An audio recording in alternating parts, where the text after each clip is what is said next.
Κόντευε ο Σεπτέμβρης. Τα σχολεία θα άνοιγαν και πάλι. Ο Νικόλας με τη νέα κατάσταση και τη βοήθεια της κυρίας Ελένης πέρασε την τάξη. Εκείνη τη μέρα όλα τα παιδιά ήταν συγκεντρωμένα στο προαύλιο. Ο δάσκαλος έφευγε από το σχολείο τους. Το νέο καθεστώς είχε διώξει κάποιους δασκάλους. Θέσεις έμειναν κενές και ο Ανέστης αναγκάστηκε να μετακινηθεί σε ένα σχολείο άλλης επαρχίας. Αρχικά η σύζυγός του θα έμενε στο χωριό μέχρι να φτάσει η αντικαταστάτριά της, αφού άλλος δάσκαλος δεν είχε βρεθεί ακόμη και το σχολείο δεν μπορούσε να μείνει δίχως εκπαιδευτικό. Ο δάσκαλος βρισκόταν ήδη στο αυτοκίνητό του. Ακριβώς απ' έξω στεκόταν η σύζυγός του, που από όταν παντρευτήκανε ποτέ δεν έμειναν χώρια, και γύρω από το αυτοκίνητο πλήθος μαθητών να παρακολουθεί τα δρόμενα.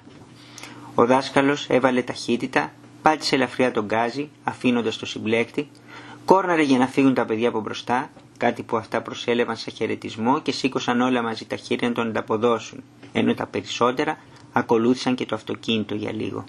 Η σύζυγός του έμεινε στήλη άλατος να κοιτάζει το αυτοκίνητο που απομακρυνόταν και χανόταν από το οπτικό του πεδίο. «Πάει στα τσακίδια», σχολίασε ο Νικόλας, που είδε τον όνειρό του να πραγματοποιείται. «Τον πήρε ο διάβολος», σχολίασε η Φωτεινή. «Όχι, τον πήρε η Χούντα», είπε ο Νικόλας και ξεκαρδίστηκαν και τα δύο. Συνέχισαν πλάι-πλάι στο δρόμο της επιστροφής, μιλώντας λίγο για το νέο καθεστώς, που οι περισσότεροι έλεγαν επανάσταση, αλλά του Νικόλα του άρεσε να τη λέει με το όνομα που την προσφώνησε ένας ξενομερίτης. Όχι, δεν μιλούσαν πολιτικά, αλλά για την αλλαγή που έφερε στο σχολείο τους. «Εγώ λυπάμαι την κυρία Ελένη. Είδες πως είχε μείνει μαρμαρωμένη?» Άντρας της είναι. Θα φύγει κι αυτή, λένε, μόλις έρθει η νέα δασκάλα. Ποιος ξέρει. Μπορεί και να την αφήσουν εδώ. Να δεις, αυτή η Χούντα κάτι ξέρει. Τον πήρε να τον πάει αλλού το δάσκαλο, γιατί εδώ δεν έκανε. Απαλλαχτήκαμε», είπε ο Νικόλας. «Μακάρι να μας την αφήσουν. Είναι πολύ καλή. Να δεις που θα την αφήσουν». Στο δρόμο συνάντησαν και τον ξάδελφο του Νικόλα, ο οποίος σκούπιζε τα μάτια του. «Τι έπαθες εσύ, ποιος σε πείραξε?» «Τίποτα, μωρέ, όλα καλά». «Τι καλά, εσύ φαίνεται να πλάνταξες.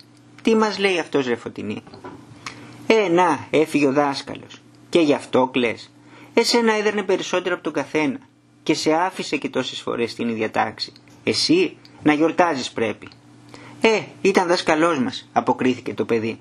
«Θα έρθει άλλος και εκείνος δάσκαλός μας θα είναι», είπε ο Νικόλας, που η χαρά ότι έφυγε ο δάσκαλος δεν τον άφηνε να σκεφτεί τίποτε άλλο.